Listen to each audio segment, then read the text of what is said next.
नमस्कार दोस्तों। आज हम डिस्कस करेंगे class 10 chapter 6 that is life process. मेरा नाम है दीपक और मैं आप सभी के सामने यह चैप्टर रिप्रेजेंट करने जा रहा हूँ। बेसिकली ये चैप्टर बेटा सपोर्टिंग मटेरियल है। एनसीईआरटी मैंने अलग से डिस्कशन की है। पहले आप एनसीईआरटी देखिए, उसके बाद आप सपोर्टिंग मटेरियल देखिए। सपोर्टिंग मटेरियल क्या होती है बेटा? एक शॉर्ट नोट्स का काम करती है। अगर आपने अच्छी तरीके से एनसीईआरटी पढ़ ली है तो आप सपोर्टिंग मटेरियल अच्छी तरीके से पढ़ सकते हैं। तो अब हम अपने चैप्टर स्टार्ट करते हैं। जैसे ऑल लिविंग थिंग्स होती हैं, जितनी भी लिविंग थिंग्स होती हैं वो कुछ एक्टिविटी परफॉर्म करती हैं, जैसे जिसको हम प्रोसेस भी बोल सकते हैं। जैसे उनके अंदर ग्रोथ होती है, वो कुछ एक्सक्रीशन भी करते हैं, रेस्पिरेशन, सर्कुलेशन, ये सारी चीज़ें उनके अंदर देखने को मिलती है। All the process like respiration, digestion which together keeps the living organism alive, ये सारी प्रोसेस एक साथ होती है और जितने भी जो लिविंग ऑर्गेनिज्म होते हैं ना उनको जिंदा रखने में मदद करती है। And perform the job of body maintenance are called the life process. और ये जॉब परफॉर्म करती है किसके लिए? बॉडी मेंटेनेंस, ताकि आपकी बॉडी अच्छे से बनी रहे। सोचो अगर आप सांस ना ले पाओ, सोचो आप अगर डाइजेशन ना कर पाओ, सोचो अगर आपके अंदर ग्रोथ ना हो, सोचो अगर आपकी ब्लड की सर्कुलेशन ना हो, सोचो अगर एक्सक्रीशन ना हो, तो क्या होगा? तो आपकी बॉडी की ग्रोथ अच्छी खासी नहीं होगी। लाइफ प्रोसेस में 5 चीज़ें आपको ध्यान में रखनी है: ग्रोथ, डाइजेशन, रेस्पिरेशन, सर्कुलेशन और एक्सक्रीशन। ये 5 प्रोसेस इंपॉर्टेंट है लाइफ के लिए, ये ध्यान में रखना है। अब हम सबसे पहले हम देखेंगे न्यूट्रिशन के बारे में। न्यूट्रिशन के बारे में हम डिटेल से पढ़ेंगे। The whole process by which organism obtain its food, जो ऑब्टेन फूड करता है इंसान, उसे ही हम बोलते हैं न्यूट्रिशन। अब न्यूट्रिशन प्लांट में भी होती है, एनिमल में भी आती है। अब जो न्यूट्रिशन प्लांट में होती है ना उसे हम बोलते हैं ऑटोट्रॉफ, और जब न्यूट्रिएंट जो एनिमल में होती है उसे बोलते हैं हम हेटरोट्रॉफ। अब ऑटोट्रॉफ क्या होते हैं? ये अपना खाना खुद बना लेते हैं और ये अपने खाने के लिए डिपेंड होते हैं किस पे? अदर एनिमल्स और प्लांट्स पे, किसी पे भी डिपेंड होते हैं। तो plants are called autotroph, animals are called autotroph, heterotroph. मतलब न्यूट्रिशन 2 टाइप के हो गए आपके, ऑटोट्रॉफ एंड हेटरोट्रॉफ। ऑटोट्रॉफ में आपने प्लांट को देखा, हेटरोट्रॉफ में आपने एनिमल को देखा। अब मोड्स ऑफ न्यूट्रिशन जैसे मैंने बता दिया, autotrophic nutrition and heterotrophic nutrition. A kind of nutrition in which inorganic material like CO2, water are utilized to prepare organic food by the process of photosynthesis. Example green plant। मतलब autotroph में क्या हो रहा है? CO2, water जो utilise हो रहे हैं फूड बनाने के लिए, है ना, प्लांट के थ्रू, है ना, क्लोरोफिल और फिर सनलाइट की प्रेजेंट में। तो ये सारी चीज़ें क्या हो गई आपकी? अपना खाना ये लोग खुद बना रहे हैं, मतलब इसमें कोई ऑर्गेनिक मटेरियल की इनको ज़रूरत नहीं पड़ी। ये सारे इनऑर्गेनिक मटेरियल हैं। तो ये क्या कर रहे हैं? अपना खाना खुद बना ले रहे हैं। इसके लिए ये क्या हो गए? ऑटोट्रॉफिक हो गए। और हेटरोट्रॉफिक में देखो, kind of nutrition in which organism do not possess the ability to synthesise their own food. मतलब वो अपना खुद नहीं बना सकते। दे डिपेंड ऑटोट्रॉफ्स, ये किस पे डिपेंड होते हैं? Autotroph for their food supply directly और इनडायरेक्टली। डायरेक्टली बोलो, इनडायरेक्टली बोलो, ये किस पे डिपेंड है? इन पे ही डिपेंड है। तो एग्जांपल एनिमल और फंगी, ये सारी चीज़ें होती हैं। अब हम आ जाते हैं ऑटोट्रॉफिक मोड ऑफ न्यूट्रिशन को हम ढंग से पढ़ते हैं। जैसे मैंने बताया कि इसमें क्या होता है, आपको सिंथेसिस देखने को फोटोसिंथेसिस देखने को मिलता है। The organism which carry out autotrophic nutrition are called the autotrophs. जो ऑटोट्रॉफिक न्यूट्रिशन कैरी आउट करते हैं उन्हें हम ऑटोट्रॉफ्स बोलते हैं। जैसे आपने ग्रीन प्लांट देख लिए, autotrophs use simple inorganic material और उसको कन्वर्ट कर देते हैं कॉम्प्लेक्स हाई एनर्जी मॉलिक्यूल्स में। मतलब सिंपल इनऑर्गेनिक मटेरियल को उसको किस में कन्वर्ट कर देते हैं? कॉम्प्लेक्स हाई एनर्जी में, है ना, मॉलिक्यूल में। जैसे उसको हम कार्बोहाइड्रेट भी बोल सकते हैं। Autotrophic nutrition is a process by which autotroph takes CO2 and H2O and convert this carbohydrate in the presence of chlorophyll and sunlight is called photosynthesis। मतलब ये क्या कर रहे हैं? ऑटोट्रॉफ न्यूट्रिशन क्या करते हैं? आप CO2 लेते हैं प्लस वाटर लेते हैं और इसको in the presence of sunlight and chlorophyll इनकी प्रेजेंस में इसको क्या किस में कन्वर्ट कर देते हैं, कार्बोहाइड्रेट में। ये देखो आपको एक सिंपल इक्वेशन दिखाई हुई है यहाँ पे, इक्वेशन को समझते हमको आसानी से चीज़ें समझ में आ जाएंगी। देखो जैसे ये क्या हुआ है, कार्बन डाइऑक्साइड लिया है और वाटर लिया है।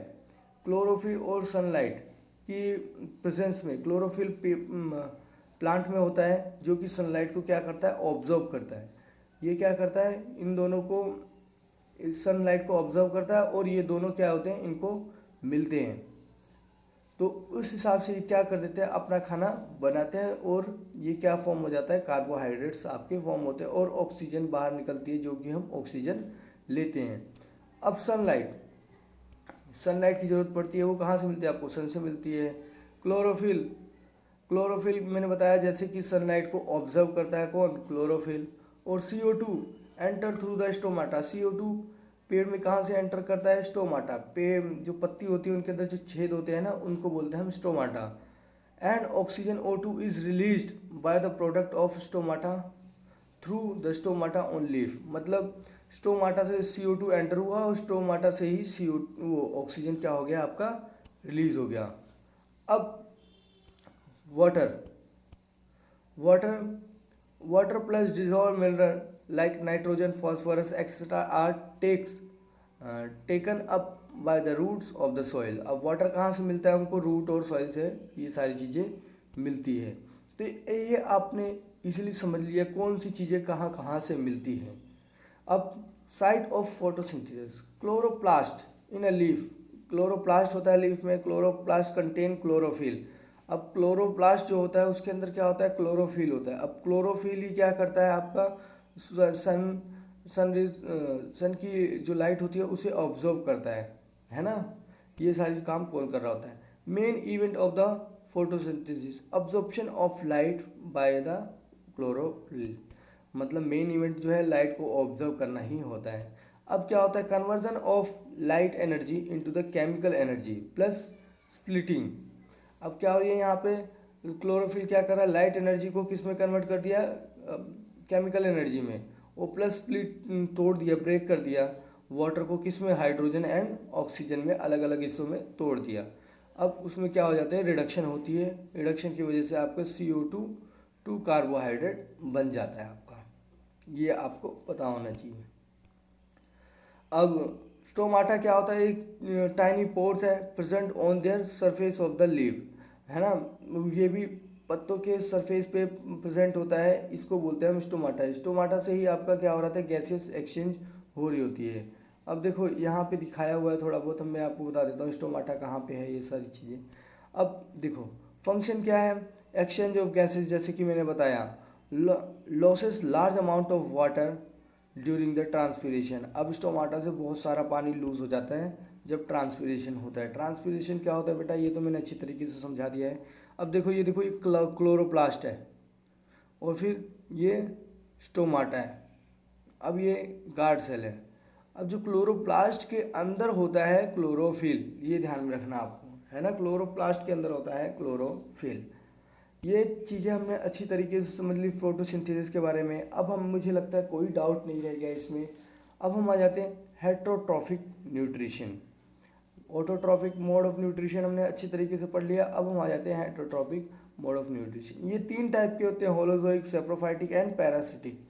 तो सबसे पहले हम होलोजोइक को समझने की कोशिश करते हैं। जो animal solid food and break down inside the, solid food को अपनी बॉडी के अंदर लेते हैं और उनको क्या करते हैं, अपनी बॉडी के अंदर से ब्रेक डाउन करते हैं। दांतों से नहीं ब्रेक डाउन करते, बॉडी के अंदर ब्रेक डाउन करते हैं। तो वो होते हैं अमीबा एनिमल्स, है ना। मतलब आपने एक सॉलिड फूड लिया और उसको मुंह में डाल लिया और फिर उसको बाद में क्या किया, ब्रेक डाउन किया। तो आप मुंह में करो या आप पेट के अंदर करो, कहीं पे भी करो, है ना। तो वो क्या होगा, आपने फूड लिया, जैसे होलोजोइक में आ गया अमीबा और एनिमल सारे, उन्होंने फूड लिया और उसको खा लिया और फिर बाद में उसको डाइजेस्ट कर रहे हैं। सेप्रोफाइटिक मतलब जो ऑर्गेनिज्म डेड और डिके मैटर सब खा जाते हैं, उसको हम बोलते हैं फंगी।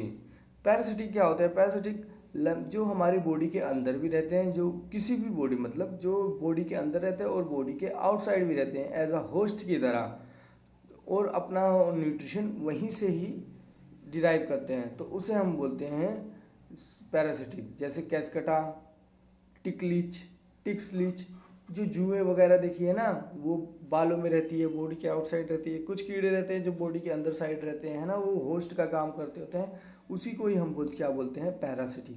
तो आपको तीनों चीज़ें क्लियर हो गई, होलोजोइक और फिर सेप्रोफाइटिक, पैरासिटिक, ये तीनों चीज़ें मेरे हिसाब से आपको क्लियर हो गई। सबसे पहले, how do organism obtain their food, organism अपना फूड कैसे लेते हैं। Unicellular single celled organism. अब सिंगल सेल्ड ऑर्गेनिज्म होते हैं, मल्टी सेल्ड ऑर्गेनिजम्स होते हैं।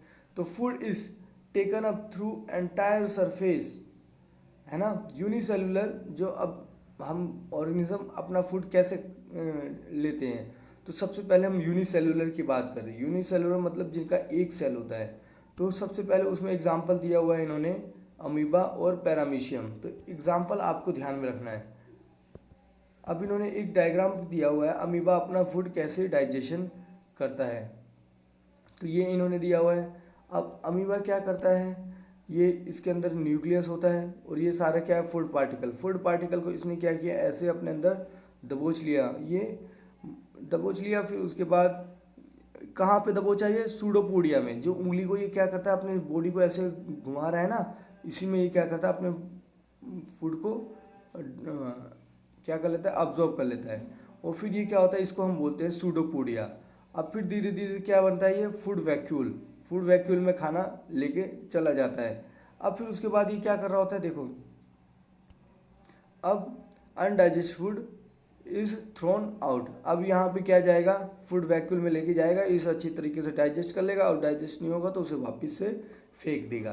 तो आप अब आप बता सकते हो अमीबा के बारे में कुछ भी, कि अमीबा क्या करता है बेटा, वो सिंपल सिंगल सेल्ड होता है, फूड पार्टिकल को देखता है, अपना सूडोपोडिया लेके आता है, सूडोपोडिया से फूड पार्टिकल को ऑब्जर्व करता है, फूड वैक्यूल में लेता है और फूड को अच्छी तरीके से डाइजेस्ट करता है, और अनवेस्टेज फूड जो होता है उसे बाहर निकाल लेता है। तो ऐसा ही होता है। अमीबा क्या करता है, देखो यहाँ पे एक लिखा भी हुआ है, अमीबा क्या करता है, सूडोपोडिया, वहाँ पे एक्सटेंशन ऑफ मेम्ब्रेन, मतलब जो इसकी जो झिल्ली दिख रही है ना, ये इसको एक्सटेंड करता है ना, और फूड को कैप्चर कर लेता है। फिर उसके बाद फूड को कहाँ पे लेके जाता है, वैक्यूल में लेके जाता है।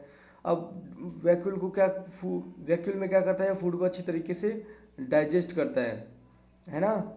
और देखो, diffusion of simple substance in cytoplasm, मतलब साइटोप्लाज्म कहाँ होता है, सेल के अंदर देखने को मिलता है ना। फिर उसके बाद अनडाइजेस्ट फूड को क्या कर देता है, बाहर निकाल देता है। तो यही चीज़ें हो रही होती है। ज़्यादा अमीबा में भी कुछ खास आपने को देखने को नहीं मिलेगा, लेकिन हाँ बहुत इंपॉर्टेंट एग्जाम्पल है, ये आपको ध्यान में रखना। वैसे ही पैरामीशियम में क्या होता है, सीलिया प्रेजेंट इन आ बॉडी और प्रेजेंट इन ऑल बॉडी। फिर सीलिया में क्या होता है, वो फूड लेता है, फूड को फिर क्या करता है, स्पेसिफिक स्पॉट पे पहुंचा के फिर डाइजेस्ट करके फिर वापस से उसको क्या करता है, निकाल देता है। तो इस हिसाब से इसका काम चलता है। अब हमने पढ़ लिया बेटा हेटरोट्रॉफिक और न्यूट्रिशन और ऑटोट्रॉफिक न्यूट्रिशन। अब और थोड़ा हम डिटेल से जाएंगे, न्यूट्रिशन ह्यूमन बीइंग में जानने की कोशिश करेंगे। इंजेशन होता है, फूड को इनटेक लेते हो। डाइजेशन होता है, मतलब फूड जो ब्रेक डाउन करते हो उसे सिंपलर प्रोडक्ट में, है ना, उसे हम बोलते हैं डाइजेशन। जब फूड का ब्रेक डाउन हो रहा है सिंपल प्रोडक्ट में, ये ध्यान में रखना, उसे बोलते हैं हम डाइजेशन। अब्जॉर्प्शन मतलब क्या होता है, मुंह जो डाइजेस्टेड फूड है ना, उसकी मूवमेंट हो रही है पूरी बॉडी में। एसिमिलेशन क्या हो रहा है, अनयूटिलाइजेशन ऑफ फूड, मतलब क्या हो रहा है, जो आपका फूड अभी तक यूटिलाइज नहीं हुआ ना, उसको यूटिलाइज कर रहे हैं, उसे हम बोलते हैं एसिमिलेशन। अब हम बोलेंगे इजिशन। इजिशन मतलब जो आपने खाना खा लिया, आप जो वेस्टेज बचा उसे बाहर निकाल दो, ये होता है इजिशन। तो different organism utilise different nutrition process as it depend upon the source of carbon from where the food is taken. तो ये अब देखो, अब हम डिस्कस करेंगे बेटा न्यूट्रिशन इन ह्यूमन बीइंग, जो कि बहुत ही ज़्यादा इम्पोर्टेंट है, ये आपको पता होना चाहिए। सबसे पहले आप खाना लेते हो बेटा मुंह से खाना लिया आपने, इनटेक किया फूड, है ना, और फिर उसके बाद उसको दांतों से अच्छी तरीके से चबाया, टंग से आपने क्या किया, फूड को यहाँ वहाँ रोल किया, अच्छी तरीके से उसका टेस्ट लिया, फिर उसे स्वेलोइंग किया है ना, गीला करके उसके बाद उसको नीचे पुशिंग डाउन किया फूड को। अब वहाँ पे क्या होता है, टंग में क्या होता है, मुंह में आपका क्या होता है, एक ग्लैंड छूटता है जिसे हम बोलते हैं salivary gland. Salivary gland secret क्या करता है, सलाइवा प्लस म्यूकस।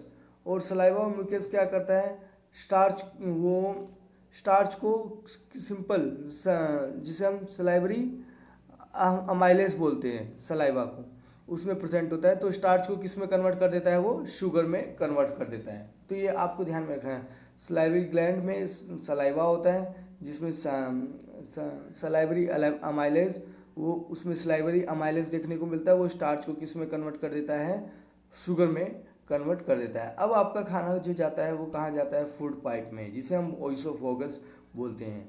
जो ये फूड पाइप होती है ना, यहाँ पे तो आपका मुंह है, अब यहाँ पे आपने खाया तो यहाँ पे जाएगा खाना। अब यहाँ पे जब खाना जाता है ना तो पाइप थोड़ी छोटी होती है, तो जब खाना नीचे उतरता है तो यहाँ पे पाइप फैल जाती है और ऊपर क्या हो जाती है, सिकुड़ जाती है।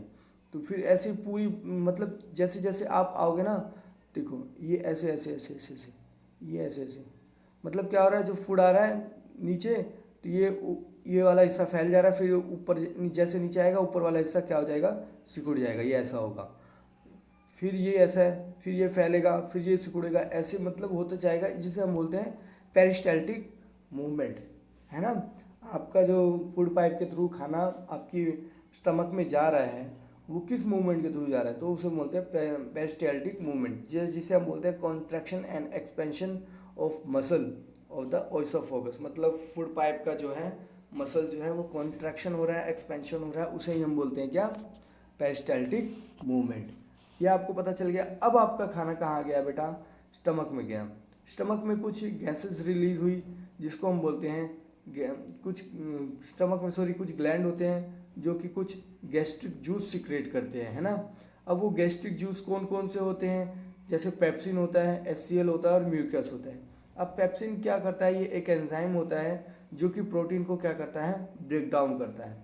और HCl जो होता है वो आपके खाने को डाइजेशन में मदद भी करता है, और जो आपका मीडियम है ना फूड का, उसे क्या कर देता है, एसिडिक करता है।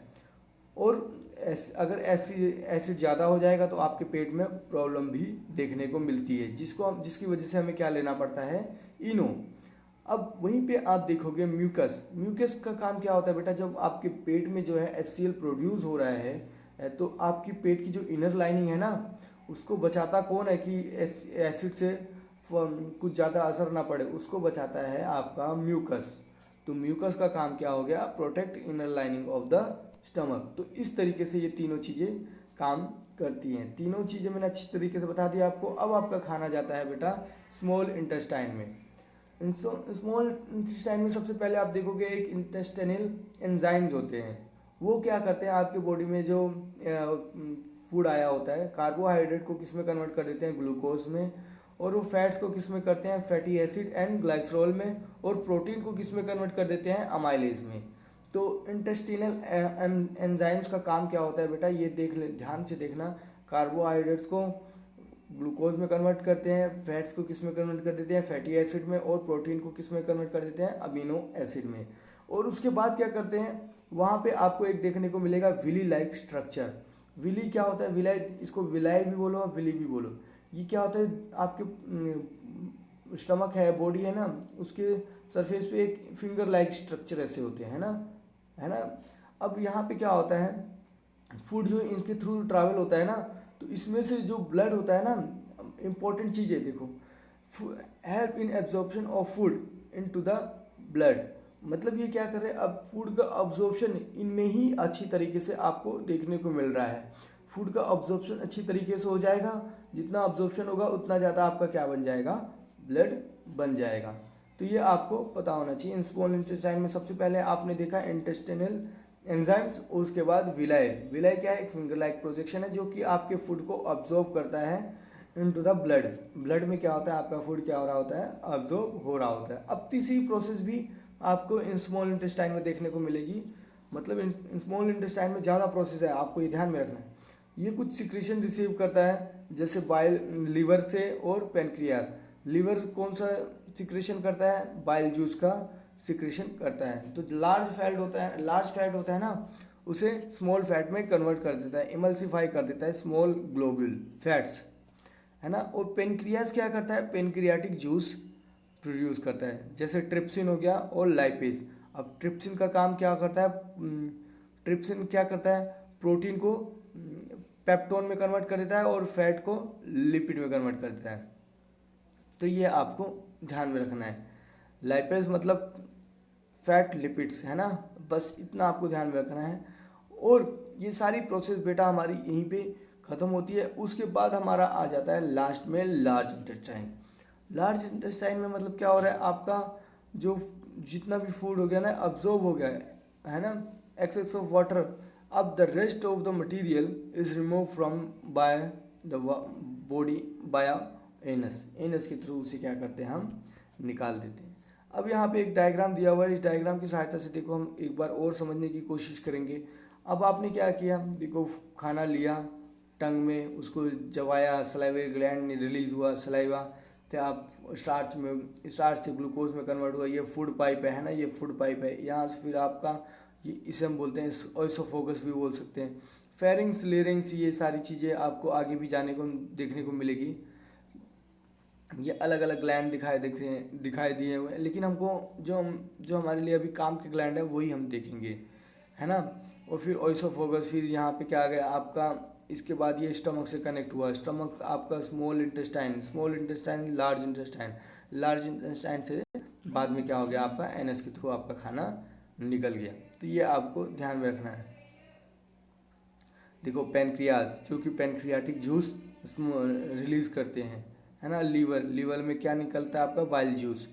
तो बाइल जूस कहाँ पे स्टोर होता है, गोल ब्लैडर में। आपको ध्यान में रखना बाइल जूस कहाँ पे स्टोर होता है, तो गोल ब्लैडर में। तो ह्यूमन डाइजेस्टिव सिस्टम हमने अच्छी तरीके से समझ लिया। अब मेरे हिसाब से अगर आपको इस टॉपिक के रिलेटेड तो कोई डाउट होना नहीं चाहिए। अगर फिर भी आपको लगता है कोई डाउट है तो प्लीज़ कमेंट सेक्शन में आप मेरे से पूछ सकते हैं। अब हम स्टार्ट करते हैं अपना नेक्स्ट टॉपिक, रेस्पिरेशन क्या होता है। रेस्पिरेशन में क्या होता है, गैसेस का जो गैसेस होती है ना उसका एक्सचेंज होता है। जैसे आप ऑक्सीजन लेते हो और कार्बन डाइऑक्साइड छोड़ते हो, तो क्या कर रहे हो आप, रेस्पिरेशन, सांस ले रहे हो।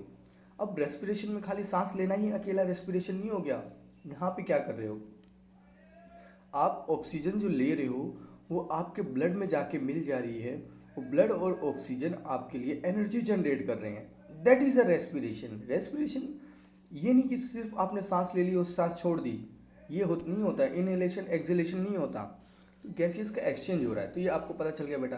देखो gases exchange, intake of oxygen from the atmosphere, air release क्या कर रहे हो, carbon dioxide. It is simple breathing, इसको हम बोलेंगे ब्रीदिंग।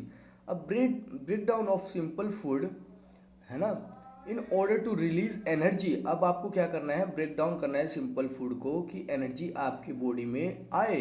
तो इनसाइड द सेल, तो आप क्या करोगे, उसे हम बोलते हैं सेलुलर रेस्पिरेशन। जो सेल के अंदर ये जो एक्टिविटी हो रही होती है उसे हम बोलते हैं सेलुलर रेस्पिरेशन।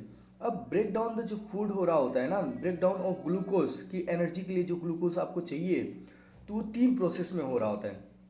एक में ऑक्सीजन होती है, एक में ऑक्सीजन नहीं होती है और एक में ऑक्सीजन कम होती है। तो तीनों चीज़ें हम अच्छी तरीके से समझेंगे। ग्लूकोज कन्वर्ट होता है किसमें, पायरुविक एसिड और एनर्जी में, है ना।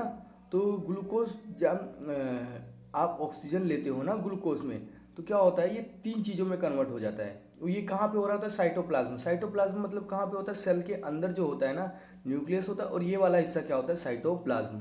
आपको ध्यान में रखना है ये प्रोसेस कहाँ पे हो रही होती है, साइटोप्लाज्म। अब ग्लूकोज साइटोप्लाज्म में किस में कन्वर्ट हो जाता है, 3 हिस्सों में। पायरुविक एसिड प्लस एनर्जी में रिलीज होता है, फिर पायरुविक एसिड आपका 3 हिस्सों में डिवाइड होता है। मैंने बताया एक में ऑक्सीजन होगी, एक में ज़्यादा होगी, एक में थोड़ी कम होगी। तो अब देखते हैं जिसमें एब्सेंस ऑफ ऑक्सीजन था, पायरुविक एसिड आगे जाती है, वो क्या होती है, जिसमें ऑक्सीजन नहीं होगी तो क्या करेगी, इथेनॉल प्रोड्यूस करेगी और CO2 और कुछ एनर्जी भी रिलीज करेगी। और जिसमें कम ऑक्सीजन होगी ना, है ना, वो क्या करते हैं, लैक्टिक एसिड प्रोड्यूस करते हैं। जो मसल्स में आपने देखा होगा क्रैम्प लग जाते हैं, प्लेयर अचानक ही खेलते खेलते लेट जाते हैं पैर पकड़ के, क्यों, क्योंकि उस समय उनकी मसल्स को प्रॉपर ऑक्सीजन नहीं मिल पा रही होती है, वो सांस जोर जोर से ले रहे होते हैं, इसकी वजह से उनको प्रॉपर ऑक्सीजन नहीं मिल पाती, इसके लिए उसे हम बोलते हैं क्या, उस समय क्या हो रहा है, वो लैक ऑफ एनर्जी है, तो उसे क्या लग गया, क्रैम्प लग गया। अब जहाँ पे अच्छी खासी एनर्जी मिल रही है वहाँ पे CO2 plus water plus energy जो हम लोग करते हैं सिंपल, क्या करते हैं, CO2 प्लस वाटर क्या कर देते हैं, छोड़ देते हैं और एनर्जी हमारे पास रह जाती है। तो ये सारी चीज़ें आपको देखने को मिलेगी। तो सबसे पहले आपको देखना है ये ग्लूकोज जो होता है वो किस में कन्वर्ट होता है, पायरुविक एसिड में, किस में, इन साइटोप्लाज्म में, है ना, साइटोप्लाज्म कन्वर्ट करता है इसको पायरुविक एसिड में। तो ये आपको पता चल गया। अब रेस्पिरेशन दो तरीके से हो सकती है, जैसे कि अभी हमने देखा था, एक एरोबिक और एक इनएरोबिक, एक प्रेजेंस ऑफ ऑक्सीजन, एक एब्सेंस ऑफ ऑक्सीजन, और एक था lack of oxygen. Lack of oxygen में हमने क्रैम्प का केस डिस्कशन कर लिया। अब हम देखते हैं एरोबिक एक्टिव रेस्पिरेशन जो होता है, दो तरीके से बताया मैंने, जैसे एरोबिक और एनारोबिक। एरोबिक मतलब क्या होता है, जो भी आपकी रेस्पिरेशन हो रही है किसकी प्रेजेंस में, ऑक्सीजन की प्रेजेंस में। ये कहाँ पे आपको देखने को मिलता है, माइटोकॉन्ड्रिया में देखने को मिलता है ना।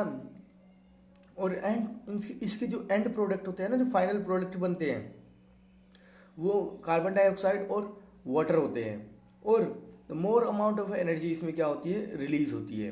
अब एनारोबिक मैंने बताया ये एब्सेंस ऑफ ऑक्सीजन होती है, ये साइटोप्लाज्म में आपको देखने को मिलेगा। इसके जो एंड प्रोडक्ट है वो क्या होंगे, अल्कोहल और लैक्टिक एसिड, और इसमें लेस अमाउंट ऑफ एनर्जी क्या होगी आपकी, रिलीज होगी, है ना। क्रैम्प आ जाता है इसकी वजह, तो लेस अमाउंट ऑफ एनर्जी इसमें क्या हो जाती है, रिलीज होती है। तो ये सारी चीज़ें आपने अच्छी तरीके से पढ़ लिया। सॉरी।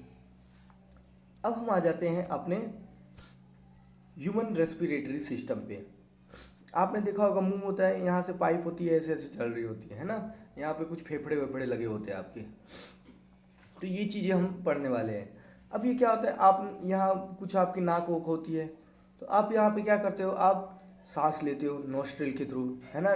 नाक में आपके बाल होते हैं, वो एयर को क्या कर रहे होते हैं, फिल्टर कर रहे होते हैं। ये एयर को क्या कर देते हैं, फिल्टर कर देते हैं। अब एयर अंदर जाती है नसल पासेज के थ्रू, नसल कैविटी में होते हुए फिरिंग्स आपका कहीं यहाँ गले के पास होता है, फिर उसके बाद लिरिंग्स क्या होता है, वो भी आपका कहीं गले के नीचे वाले हिस्से में, है ना, ये वाले पाइप वाले हिस्से में लिरिंग्स होता है। फिर उसके बाद ट्रैकियाई में जाती है, ट्रैकियाई से ये डिवाइड हो जाती है ब्रोंकाई से क्या हो जाता है, ब्रोंक्यूल्स में चली जाती है। अब ब्रोंक्यूल से एल्वियोल चली जाती है, जहाँ पे आपका लंग्स वगैरह आपको देखने को मिलेगा, ब्रोंक्यूल्स वगैरह, है ना। और उसके बाद ब्लड कैपिलरीज में आपको जाती है ये। तो ये लंग्स है आपका, ये पूरा लंग्स वाला हिस्सा है ना, ये आपको ध्यान में रखना है। देखो वापस से एक बार समझते हैं, आपने सांस ली नाक के थ्रू, है ना, नाक जो आपकी जो नाक में जो बाल होते हैं ना, इसको कटवाना नहीं चाहिए, क्या करते हैं, एयर को फिल्टर करते हैं, और फिर वे नसल पासेज के थ्रू, वो होते हुए नसल कैविटी के थ्रू फिलिंग्स में जाती है। फिलिंग्स मैंने बताया आपके गले के ऊपर वाले हिस्से, फिर लिरिंग्स, फिर ट्रैकियाई से फिर कहाँ पे आ जाती है, ब्रोंक्यूल क्या आ जाता है बेटा, आपका यहाँ से लंग सिस्टम स्टार्ट हो जाता है। ब्रोंकाई से क्या होता है, ब्रोंक्यूल, ये गुब्बारे जैसा स्ट्रक्चर होता है इसके अंदर, वो आप थोड़े हायर क्लास में जाओगे तो इसके बारे में आप डिटेल से पढ़ने वाले हो। तो ब्रोंक्यूल्स में जाती है, ब्रोंक्यूल से क्या होता है, एल्वोलीज में जाती है, एल्वोलीज से फिर आपके ब्लड कैपिलरीज, ये आपको ध्यान में रखना है, ये प्रोसेस होता है, ये आपको ध्यान में रखना है, मैकेनिज्म ऑफ ब्रीदिंग। बस इतना आपने लिख दिया तो बस आपके मार्क्स पूरे हो जाएंगे बेटा। और बाकी मैंने इसको डिटेल से एनसीईआरटी में ऑलरेडी अच्छी तरीके से डिस्कस किया हुआ है। एनसीईआरटी नहीं देखी है तो प्लीज़ एनसीईआरटी भी देखें, तो वो तो आपको टेंशन लेने की ज़रूरत नहीं है। अब एक होता है इनहेलेशन एक्सहेलेशन। इनहेलेशन मतलब क्या होता है, जब आप सांस को क्या कर रहे हो, ले रहे हो, है ना। ड्यूरिंग इनहेलेशन थोरसिस कैविटी, मतलब चेस्ट कैविटी जो होती है, आपकी छाती जो होती है फूल जाती है जब आप सांस अंदर लेते हो, और रिब्स जो होते हैं वो ऊपर उठने लग जाते हैं। देखो आप जब भी सांस लेको देखो, diaphragm become flat in shape, और डायफ्राम जो होता है आपका फ्लैट शेप में हो जाता है, और वॉल्यूम होता है लंग्स का वो इंक्रीज होता है, क्योंकि उसमें क्या हो जाती है, हवा एंटर हो जाती है। एक्सहेलेशन में जो होती है वो कॉन्ट्रैक्ट हो, छाती आपकी सिकुड़ जाती है, और रिब्स भी डाउनवर्ड मूवमेंट चले जाते हैं। और ये क्या बन जाते हैं, डोम शेप में बन जाता है डायफ्राम आपके। और वॉल्यूम ऑफ लंग्स डिक्रीजेस, अब जो वॉल्यूम है ना लंग्स का वो क्या हो जाता है, डिक्रीज हो जाता है, क्योंकि उसमें से एयर क्या हो गई, निकल गई। सिंपल सी बातें हैं ये तो, है ना। ये चीज़ें आपको दिखा रखी हैं यहाँ पे इनहेलेशन में और एक्सहेलेशन में। इनहेलेशन में मैंने बताया रिब्स रेज्ड एक्सटर्नल, ये रिब्स है ना आपकी, ये लंग्स है, ये क्या होती है, फैलने लग जाती है। तो ये तो आप खुद ही महसूस करोगे जब आप देखोगे ना। आप एक बार इनहेलेशन एक्सहेलेशन करो, आपको ये सारी चीज़ें जो भी ऊपर टेबल में बताई हुई है अच्छी तरीके से आपको एक्सपीरियंस करने को मिलेगी। Exchange of gases between the alveolus blood and tissues. अब जो एक्सचेंज ऑफ गैसेज हो रही है बिटवीन द एल्वियल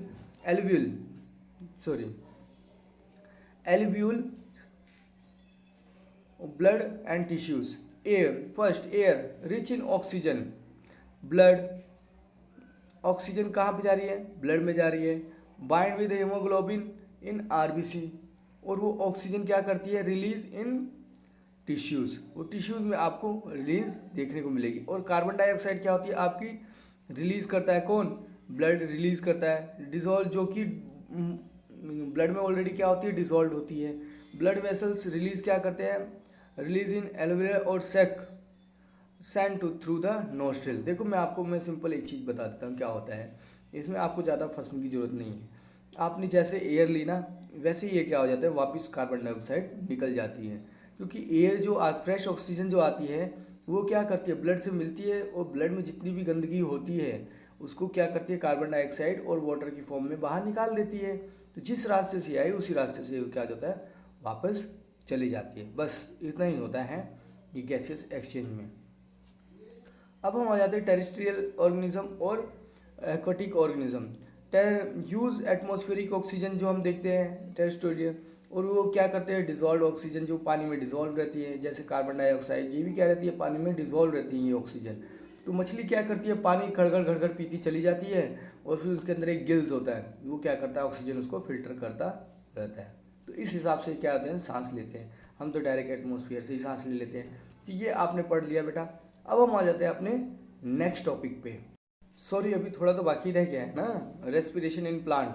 तो रेस्पिरेशन, अब हमने ह्यूमन बॉडी में तो देख लिया रेस्पिरेशन, अब प्लांट में भी देख लेते हैं रेस्पिरेशन कैसे होता है। Respiration in plant is simpler than the respiration in animal. मतलब प्लांट में सिंपल होता है एनिमल के कंपैरिजन में। जैसे gases exchange occur through the stomata and live. Gas कहाँ से चेंज हो जाती है, स्टोमाटा के थ्रू हो जाती है। और लेंटिकल इन स्टेम, और generally surface of the root. ये यहाँ से ये सारी चीज़ें क्या हो जाती है, यहीं से गैसेस आपकी क्या हो रही है, एक्सचेंज हो जा रही है। तो स्टेम से भी हो जा रही है, लीव से भी हो जा रही है, और रूट से भी। ये सारी चीज़ें आपको देखने को मिल रही है। तो बस ये इसका क्या हो गया, सिंपल रेस्पिरेशन इन प्लांट। अब हमारा टॉपिक यहाँ पे ख़त्म हुआ है ना। तो अब हम आ जाते हैं अपने नेक्स्ट टॉपिक पे, ट्रांसपोर्टेशन सिस्टम। अब ट्रांसपोर्टेशन क्या होता है बेटा, ट्रांसपोर्टेशन का मतलब क्या होता है, एक जगह से दूसरी जगह जाना। अब सिंपल ह्यूमन बॉडी में जो ट्रांसपोर्टेशन होता है उसके बारे में हम डिटेल से डिस्कस करने वाले हैं। तो जैसे human being like other multi cellular organism need regular supply of food. अब हमें भी रेगुलर सप्लाई चाहिए ना फूड की, जैसे ऑक्सीजन आपको चाहिए ही चाहिए, फूड और ऑक्सीजन चाहिए ही चाहिए। This function perform by the circulatory system. और ये सिस्टम क्या होता है, फंक्शन जो है परफॉर्म होता है कैसे, एक सर्कुलेटरी सिस्टम के थ्रू। आपकी बॉडी में हर पार्ट्स को खाना चाहिए ना, हर पार्ट्स को एनर्जी चाहिए ना। तो ये सारी चीज़ें कैसे होती है, तो ट्रांसपोर्टेशन के थ्रू ही होती है। अब देखते हैं हम, the circulatory system in human being consist of, उसमें हार्ट होता है जो कि आपके ऑर्गन में पंप करता है, और कुछ आर्टरीज होती है, वेन्स होती है जिसे हम ब्लड वेसल्स भी बोलते हैं, और ब्लड होता है, लिम्फ होते हैं, ये सर्कुलेटरी मीडियम्स होते हैं। तो ये आपको, ये तीन चीज़ें आपको डिटेल से पढ़नी पड़ेगी ह्यूमन के बारे में। तो सबसे पहले हम लंग्स के बारे में, एक छोटा सा डायग्राम है, इसको हम समझने की कोशिश करते हैं। बहुत ही इंपॉर्टेंट डायग्राम है। ये लंग्स है आपका, ये बॉडी ऑर्गन्स है, और ये क्या है आपका हार्ट है। हार्ट में 4 चैम्बर देखने को मिलेंगे, एक right atrium, left atrium, right ventricle, left ventricle. तो अब फर्स्ट प्रोसेस यहाँ पे देखो, लंग से आपकी सांस आई पल्मोनरी वेन के थ्रू। ये क्या है, आपने सांस जो ली, ये ऑक्सीजनेटेड ब्लड में मिलके आपके पास आती है आपके लेफ्ट आर्टरियम में, लेफ्ट लेफ्ट आर्टरियम में आती है, उसके बाद ये कहाँ जाती है, नंबर 2 लेफ्ट वेंट्रिकल में जाती है। लेफ्ट आर्टरियम में आपके ऑक्सीजनेटेड ब्लड आया और वो कहाँ गया, पल्मोनरी वेन के थ्रू। ये भी ध्यान में रखना, कौन सी वेन के थ्रू, पल्मोनरी वेन के थ्रू। अब वो किस में गया, लेफ्ट वेंट्रिकल में। लेफ्ट वेंट्रिकल से वो किस में गया, थर्ड नंबर क्या है, मेन आर्टरीज में गया, जिसे हम ऑर्टा भी बोलते हैं। ये भी ऑक्सीजनेटेड ही होता है। लेफ्ट आर्टरियम और लेफ्ट वेंट्रिकल में आपको ऑक्सीजनेटेड ब्लड ही ट्रैवल करता हुआ दिखेगा। अब ये मेन आर्टरी के थ्रू, जिसे हम आउटा बोलते हैं, उसके थ्रू ये गया आपका हर बॉडी ऑर्गन में। अब बॉडी ऑर्गन से इसने क्या किया, जितना भी डीऑक्सीजनेटेड था ऑक्सीजन हर जगह फैला दी, और जो भी गंदा मटेरियल था मतलब डीऑक्सीजनेटेड कर दिया, मतलब कार्बन डाइऑक्साइड के साथ। अब वो बॉडी ऑर्गन से निकलता है मेन वेन के थ्रू, है ना, ये डीऑक्सीजनेटेड ब्लड होता है। अब वो कहाँ जाता है, राइट आर्टरियम में जाता है। राइट आर्टरियम से फिर वो ब्लड के कहाँ पे जाता है, राइट वेंट्रिकल में। अब वो जो डीऑक्सीजनेटेड ब्लड होता है ना, अब यहाँ पे आ गई पल्मोनरी आर्टरीज, यहाँ पे पल्मोनरी वेन्स थी और ये आर्टरी है। तो ये राइट वेंट्रिकल से डीऑक्सीजनेटेड ब्लड आपका वापस लंग्स में जाता है, और लंग्स से वापस आपका फेरिंग्स लेरिंग्स नोस्ट्रिल के थ्रू आपका बाहर निकल जाता है। तो ये सारी चीज़ें हमने देखी।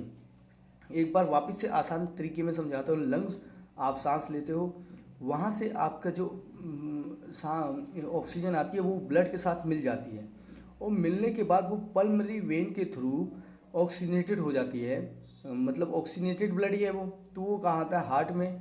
हार्ट क्या कर, हार्ट के कौन से हिस्से में 4 चैम्बर होते हैं, जैसे मैंने बताया, लेफ्ट आर्टरियम में आता है, और फिर लेफ्ट आर्टरियम से वो कहाँ जाता है, लेफ्ट वेंट्रिकल में जाता है। लेफ्ट वेंट्रिकल से आपका मेन आर्टरी से जिसे हम आउटा भी बोलते हैं, वो ऑक्सीजनेटेड ब्लड ही होता है, वो आपका जाता है पूरे बॉडी ऑर्गन में। अब पूरी बॉडी ऑर्गन से आपका जो ब्लड है, अब पूरी बॉडी ऑर्गन में घूमता है, और ब्लड क्या हो जाता है, डीऑक्सीजनेटेड हो जाता है, क्योंकि ऑक्सीजन पूरी बॉडी में फैला दी। अब ब्लड क्या हो गया, डीऑक्सीजनेटेड हो गया। अब वो ब्लड कहाँ पे जाएगा, आपका राइट आर्टरियम में। राइट आर्टरियम से ब्लड कहाँ जाएगा, राइट वेंट्रिकल में। राइट वेंट्रिकल से आपका ब्लड कहाँ जा रहा है, वापस से लंग्स में। किसके थ्रू, पल्मोनरी आर्टरी के थ्रू। ये भी क्या होता है, डीऑक्सीजनेटेड ब्लड होता है। तो ये हमने समझ लिया बेटा अच्छी तरीके से हार्ट में कैसे फंक्शन होती है। अब ये सिंपल डायग्राम था, show the blood circulation in the heart. अब डबल सर्कुलेशन के बारे में आप देखोगे। अब देखो, blood travel twice through a heart in one complete cycle of a body. मतलब एक कंप्लीट साइकिल में 2 बार ब्लड ट्रैवल करता है।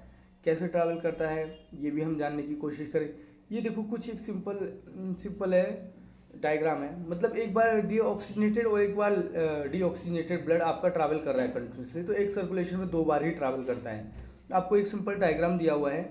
ये आउटा जो हमने देखी थी, left pulmonary arteries, pulmonary veins, ये आपका हार्ट का सिंबल है ना। तो इस जो आप ऐसे बनाते हो ना, ये यही होता है, ये ऐसे, ठीक है, जो ये ऐसा होता है। ये आपको क्लियर हो गया। ये pulmonary vein, left artery, left auricle, biceps. आप बोलोगे नए नए नाम है, तो हाँ, कुछ टेंशन नहीं है बेटा, कुछ एक्स्ट्रा नाम है, वो भी आपको ध्यान में रखना पड़ेगा। आउटर, ये एनसीईआरटी में मैंने और अच्छी तरीके से समझाया हुआ है। लेफ्ट वेंट्रिकल, ट्रिस्पिट, इंफीरियर और पल्मोनरी वैल्यूज, और फिर उसके बाद राइट ऑरिकल, फिर उसके बाद सुपीरियर वीना कावा और राइट पल्मोनरी आर्टरीज। ये सारी चीज़ें आपने देखी। तो मैंने जैसे आपको बताया, ब्लड आपका लंग से आता है तो कहाँ पे आता है, पल्मोनरी वेन के थ्रू।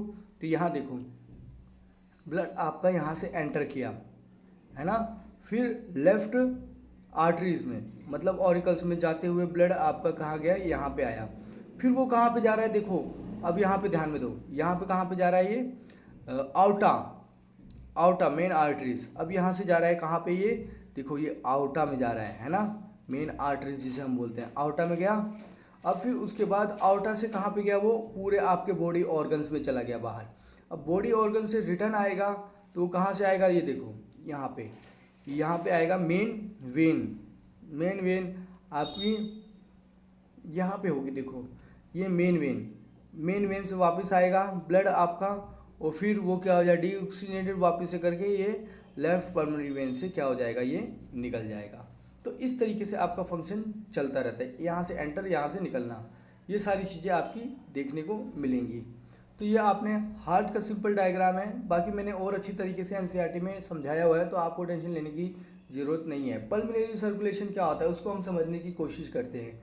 पल्मोनरी सर्कुलेशन वो होता है जब ब्लड मूव करता है from heart to the lungs, मतलब हार्ट से ब्लड कहाँ पे जा रहा है, लंग्स की तरफ, and back to the heart, मतलब हार्ट से कहाँ गया, लंग्स की तरफ, और लंग्स से कहाँ गया, वापस से हार्ट में आ गया, तो उसे हम बोलते हैं पल्मोनरी सर्कुलेशन। सिस्टमेटिक सर्कुलेशन क्या होता है, blood move from heart to the rest of the body, मतलब ये क्या हो गया, ब्लड हार्ट से पूरी रेस्ट ऑफ द बॉडी में घूम के वापस से हार्ट में आ गया, उसे हम बोलेंगे सिस्टमेटिक सर्कुलेशन। और ये पल्मोनरी सर्कुलेशन मतलब हार्ट और लंग्स, हार्ट लंग्स ये हो रहा है ना, तो ये आपको ध्यान में रखना है। अब ब्लड ब्लड क्या है, एक फ्लूइड कनेक्टिव टिश्यू है ना, तो ये क्या होता है, ग्रैनुलर कॉम्पोनेंट और लिक्विड कॉम्पोनेंट।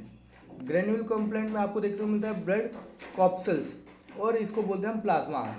अब ब्लड कॉप्सल्स में क्या आता है, आरबीसी और प्लेटलेट्स, ये आपको देखना पड़ेगा। आरबीसी क्या कैरी करते हैं, ऑक्सीजन और कार्बन डाइऑक्साइड, और इनमें क्या होता है, हीमोग्लोबिन आपको देखने को मिलता है, जिसकी वजह से आपका ब्लड कैसा होता है, रेड कलर का होता है। और कुछ जो प्लेटलेट्स होती है ना, वो क्या होती है, ब्लड क्लॉटिंग में आपको सहायता बनाती है। जैसे आपका हाथ कट गया, अभी मान लो चक्कू लग गया, अब आपका खून कंटिन्यूसली बहता रहेगा, तो ये खून रुकना भी तो चाहिए ना, तो जहाँ से हाथ कटा है ना वहीं पे क्या हो जाएगी, क्लॉटिंग हो जाएगी, जिससे आपका खून बहना बंद हो जाएगा। तो ब्लड प्लेटलेट्स का यही काम होता है। डब्ल्यूबीसी क्या करता है, आपको ये जम से लड़ने में सहायता करता है ना, आपको एंटीबॉडीज आपकी बॉडी में प्रोड्यूस करता है। और एक yellow colour fluid content 90% of water, 10% of organic substance like plasma, protein, wage etcetera, है ना, ये albumin, globulin, inorganic mineral ions, ये सारी चीज़ें आपकी बॉडी में प्रेजेंट होते हैं। तो ये सारी चीज़ें आपने देख ली। अब लिम्फ क्या होता है, लिम्फ को भी हम अच्छी तरीके से जानने की कोशिश करते हैं। लिम्फ क्या है, एक yellowish fluid escape from the body capillaries, ये एक येलो टाइप का लिक्विड होता है जो कि बॉडी के ब्लड कैपिलरीज से आपको देखने को मिलता है। In the circulation space contain less protein, इसमें क्या होता है, लेस प्रोटीन देन ब्लड में तो ज़्यादा प्रोटीन होता है, लेकिन इसके अंदर क्या होता है, लिम्फ में आपने देखी मवाज वगैरह, वो होती है ये। अगर आपको आप ध्यान में आ गया तो इजीली समझ जाओगे। Lymph flows from the tissues of heart assisting the transportation destroying germs, है ना, जो भी आपके जम्स डिस्ट्रॉय हो गए वही चीज़ वहाँ से बाहर निकलती है। आपने देखी होगी तो बेटा आपको समझ में आ जाएगा। जैसे ब्लड वेसल्स में मैंने दो चीज़ बताई, आर्टरीज और वेन्स। आर्टरीज क्या करती है, ऑक्सीजनेटेड ब्लड को कैरी करती है from heart to the exact part of the pulmonary artery. देखो, carry oxygenated blood from heart to the body, है ना, पार्ट एक्सेप्ट पल्मोनरी आर्टरीज, मतलब इस पल्मोनरी आर्टरीज को छोड़ के बाकी पूरे बॉडी के पार्ट्स को ये आर्टरीज क्या करती है, ऑक्सीजनेटेड ब्लड प्रोवाइड करती है। फिर also called the distributing vessels, इसे हम डिस्ट्रीब्यूटिंग वेसल्स भी बोलते हैं। ये थिक होती है, इलास्टिक होती है और डीप सीटेड होती है, अंदर बॉडी की बहुत अंदर बैठी होती है।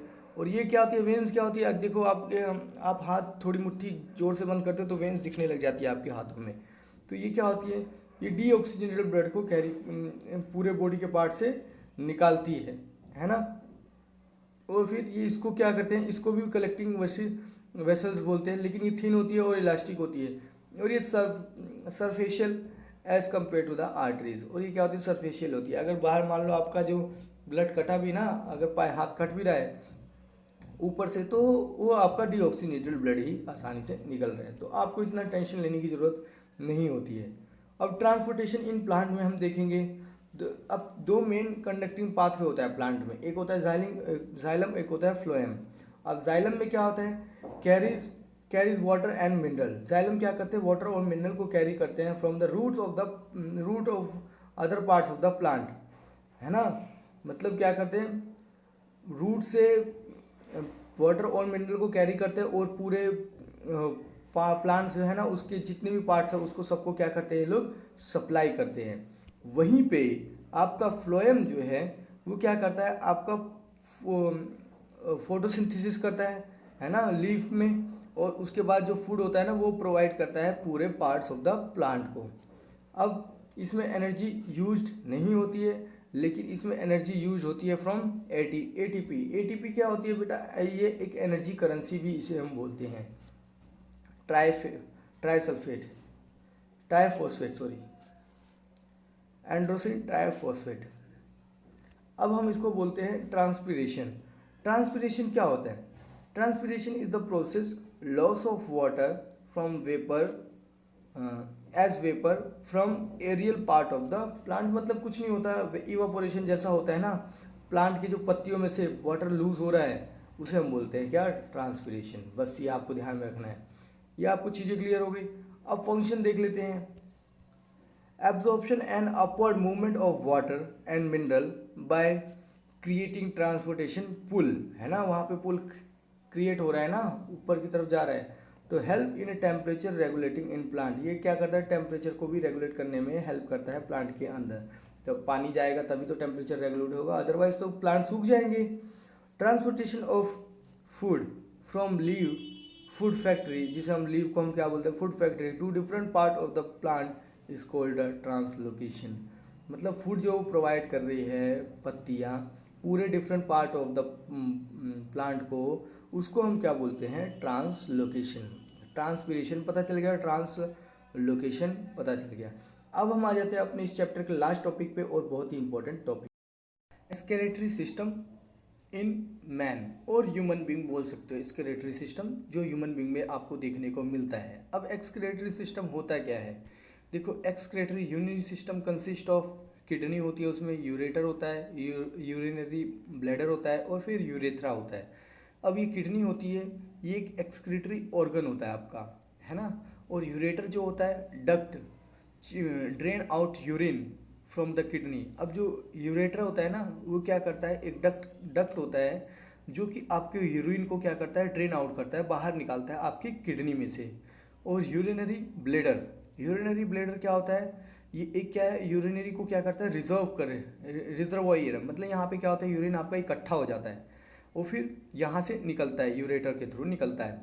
अब यूरेथ्रा क्या होता है, द चैनल टू एक्सटीरियर, यहाँ से ये चीज़ें एकदम बाहर निकलती है, उसे हम बोलते हैं यूरेथ्रा। अब आपको और अच्छी तरीके से समझ में आएगा जैसे जैसे मैं आगे आपको एक्सप्लेन करूँगा। देखो, इंटीरियर वेना केवा, ये आपकी इंटीरियर वेना, यहाँ से चीज़ें अंदर आती है और चीज़ें फिर क्या होती है, यहाँ से ये एड्रिनल ग्लैंड है, लेफ्ट किडनी है, और ये राइट किडनी है, दो किडनी होती है, आउटा होता है, ये आउटा लाइन है, यूरेटर है, फिर यूरिनरी ब्लैडर है, जहाँ जो मैंने बताया आपको, यूरिनरी ब्लैडर क्या काम करता है आपका, ये देखो, यूरिनरी ब्लैडर क्या करता है, एक रिजर्वोयर है जहाँ से आपका यूरिन क्या होता है, इकट्ठा होता है। और ये क्या होता है, यूरेथ्रा, यहाँ से आपका बाहर निकलता है ये यूरेथ्रा। अब और फिर किडनी मैंने बता दिया, दो किडनी होती है आपकी। अब हम समझते हैं एक्सक्रीशन सिस्टम अच्छी तरीके से डिटेल में। अब the metabolic activity in human body generates many kinds of waste, है ना। मेटाबॉलिक एक्टिविटी जो भी आपकी होती है वो बहुत सारी वेस्टेज क्या कर देती है, जनरेट करती है, इंक्लूडिंग उसमें नाइट्रोजस वेस्ट भी होता है, और which are very harmful for the body. ये नाइट्रोजस वेस्ट जो होता है बहुत ही ज़्यादा हार्मफुल होता है, hands needed to be removed, और इसको क्या करना चाहिए, हमें निकालना चाहिए। जो आप सुबह जाके टॉयलेट करते हो ना, तो क्या करता है, नाइट्रोजस वेस्ट होता है, अगर आप नहीं निकालोगे तो आपके शरीर में प्रॉब्लम्स आ सकती है। Excretion is a process by which these waste are remove from our body. ये वेस्ट हमारी बॉडी से क्या होता है, रिमूव होता है। जैसे मटेरियल कौन से हमें एक्सक्रीटेट करना पड़ता है, जैसे नाइट्रोजस वेस्ट हो गया, एक्सेस ऑफ वाटर हो गया, गैसेस हो गई जो आप पाद वगैरह मारते हो, है ना, और सोल्ट वगैरह हो गया। अब नाइट्रोजस वेस्ट में आपकी यूरिया जो आप लैट्रिन करते हो, है ना, और फिर यूरिक एसिड, ये सारी चीज़ें आपकी नाइट्रोजस वेस्ट से निकलती है, और यूरिन भी। और स्वेट से एक्सेस ऑफ वाटर आपका कैसे निकलता है, स्वेट के थ्रू और यूरिन के थ्रू, और गैसेस तो आपको पता ही है कैसे निकलती है। तो अब हम देखते हैं यूनिसेलुलर ऑर्गेनिज्म में क्या होता है बेटा, वो remove these waste by simple diffusion की प्रोसेस से ये लोग निकाल सकते हैं। लेकिन ह्यूमन में क्या होता है, देखो, it maintain the water equilibrium, pH equilibrium, ये क्या करता है, वाटर का भी इक्विलिब्रियम रहना चाहिए, पीएच का भी इक्विलिब्रियम रहना चाहिए और आयनिक इक्विलिब्रियम भी होनी चाहिए ऑफ द ब्लड। ये सारी चीज़ें आपको होना ही चाहिए और ऑस्मेटिक इक्विलिब्रियम भी आपकी होनी चाहिए। देखो, it help the excrete out waste product urea in the dissolve from the blood. जो ब्लड में जो आपका वेस्टेज जो डिजॉल्व है ना, यूरिया जो डिजॉल्व है, उसको क्या करना होता है, निकालना होता है, ब्लड से प्योरीफाई करना होता है। तो excrete poisonous substance like drugs, toxic etcetera from the body, ये सारी चीज़ें ये लोग निकालते हैं। अब it regulate the blood pressure by controlling the fluid balance in the blood में क्या होना चाहिए, आपका फ्लूइड भी बैलेंस होना चाहिए। उस हिसाब से ये लोग क्या करते हैं, एकदम सिस्टमेटिक काम चल रहा होता है आपकी बॉडी में। तो आपको टेंशन लेने की ज़रूरत नहीं है, सिंपल आपको क्या करना होता है, सिंपल देखो ये सारी चीज़ें ऑटोमेटिक हो रही है आपकी बॉडी में। लेकिन हाँ, आपको इसमें थोड़ी हेल्प करनी पड़ती है, आपको सुबह टॉयलेट जाना पड़ेगा, अदरवाइज़ आपके पेट में गड़बड़ी हो सकती है। तो इसके लिए आपको सिंपल जो प्रोसेस है ना वो फॉलो करते रहना है, सब कुछ ऑटोमेटिक होता रहता है। तो फॉर्मेशन ऑफ यूरिन कैसे बनता है ये हम जानते हैं। हमारी जो किडनी है ना किससे बनी होती है बेटा, हमारी जो किडनी है सिंपल बनी होती है नेफ्रॉन से। Each kidney contain many filtration units called nephron, मतलब किडनी में बहुत सारे फिल्ट्रेशन यूनिट होते हैं जिसे हम बोलते हैं nephron. Nephron are made up of cluster of thin wall capillaries. अब नेफ्रॉन किससे बनाता है, क्लस्टर ऑफ थिन वॉल, जिसको हम क्या बोलते हैं, ग्लोम्युरुलस है ना, which is associated with the cup like structure called the Bowman's capsule, जो कि कप लाइक स्ट्रक्चर होता है जिसे हम बोलते हैं Bowman's capsule. And the long tube which terminate through this capsule, एक लॉन्ग ट्यूब होती है जो कि क्या करती है, इसको टर्मिनेट मतलब खत्म करती है। अब रेनल आर्टरी जो आपने पीछे डायग्राम देखा होगा उसमें ये आपको चीज़ें दिखाई दी होंगी। Renal artery bring oxygenated blood to the kidney along with the nitrogenous waste. अब रेनल ब्लड के थ्रू जो आपका ऑक्सीजनेटेड ब्लड आता है वो कहाँ, किडनी में आता है, किसके साथ, नाइट्रोजस वेस्ट के साथ, like urea, uric acid and many other substance जो भी होते हैं, उसके थ्रू रेनल आर्टरी के थ्रू वो आपके कहाँ पे आता है, किडनी में आता है। अब वहाँ पे क्या होता है, देखो द ब्लड गेट फिल्टर, वहाँ पे ब्लड तो फिल्टर हो जाता है किसके थ्रू, ग्लोमरस के थ्रू, जिसे हम नेफ्रॉन बोलते हैं ना, उसके थ्रू। ये क्लस्टर ऑफ थिन वॉल है ना, जिसे हम बोलते हैं glomerulus. His filter enter to the tubular part of the nephron, और ये कहाँ पे एंटर कर जाता है, tubular part of the nephron. As the filter move down the tubular part, glucose, amino acid, salt, excess of water get selectively absorb by the blood.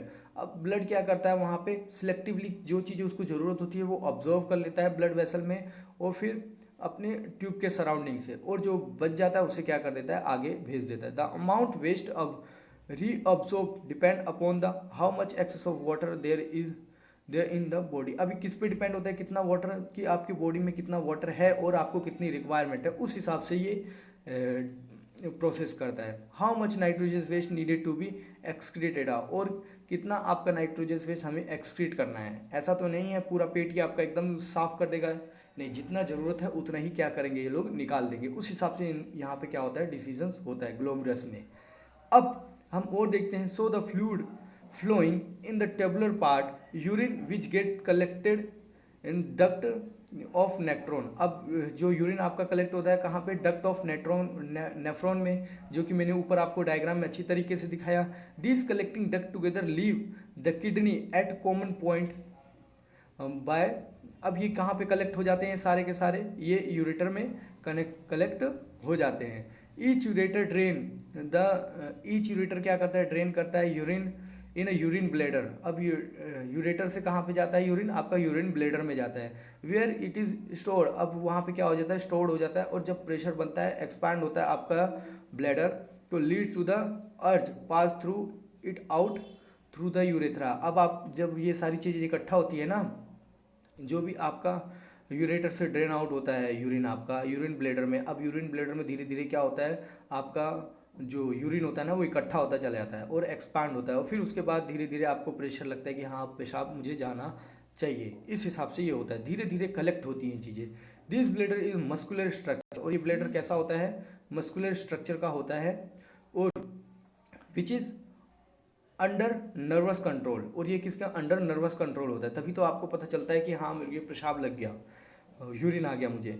180 litre of filter form daily, मतलब 100 litre filter होता है आपकी daily life में, but only 2 litre is excreted. Only कितना 180 litre filter होता है, लेकिन 2 litre ही क्या होता है, एक्सक्रीट होता है आपकी बॉडी से out as a urine and rest absorb by the body. और बाकी सारा कौन अब्जॉर्व कर लेता है, बॉडी अब्जॉर्व कर लेती है। तो देखो 180 लीटर डेली आपकी बॉडी में फिल्टर हो रहा है चीज़ें, ब्लड वगैरह, वाटर वगैरह, लेकिन उसमें से 2 लीटर ही आप बाहर निकालते हो। तो ये सारी चीज़ें आपको देखने को मिलती है। अब फंक्शन ऑफ नेफ्रॉन, नेफ्रॉन क्या करता है, एक्सक्रीशन करता है नाइट्रोजन वेस्ट का, और क्या करता है, मेंटेन करता है किसको, वाटर को, और आयनिक बैलेंस आपकी बॉडी में जो भी है,